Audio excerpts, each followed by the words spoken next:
I still hate coping skills. Hi, my name is Nicole, I'm a licensed clinician, and we're here talking about everyday things that impact our mental health and fitness. We were just talking about coping skills and some things that you can do in order to actually cope with the things that are going on in your life. Now, what we can change, right? We try to, and there are some circumstances in our lives that we just can't change and we kind of have to cope with. Now, the definition of coping is to face and deal with whatever it is. And when we're talking about our emotions, it doesn't matter the situation, it matters our emotions. It matters how we're responding to something. The situation can be something that maybe we can't change and maybe we'll never change, and maybe we can't get out of anytime soon, but we can change the way or deal with the way that we feel about it and the way that we respond to it and start working on changing the way that that kind of defines us.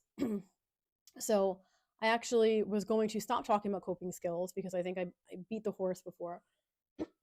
But I made the dreadful mistake of going down a little bit of a rabbit hole and actually Googling like coping skills, right? So I have a coping skills list from sources across the web. And there's things again like that I just hate, like draw, read, take a bath, um, compliment someone, play an instrument, yoga.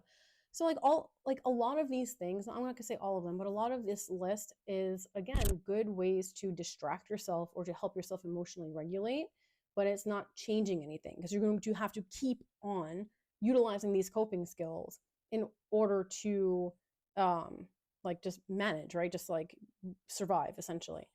What we want to be able to do is to get our response from like needing to like leave the house and go for a walk, or needing to remove ourselves from a situation and go listen to music for an hour, or like whatever it is. We want to be able to bring our reaction down from like a 10 to like a 5 or something much more manageable that we don't need to escape from, that we can just say, oh, like the situation hasn't changed. It's still very annoying, and that's just how it's going to be. But I don't need to let this crappy situation control me by dictating to me how I need to feel.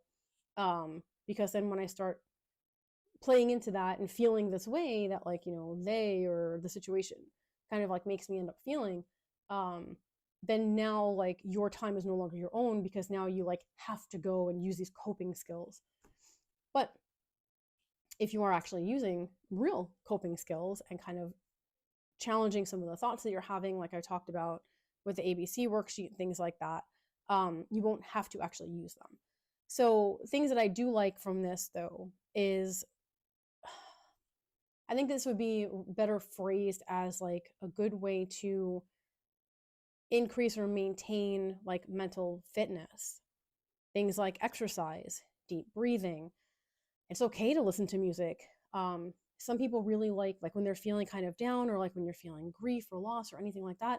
Listening to sad music kind of helps you like move through your emotions, right?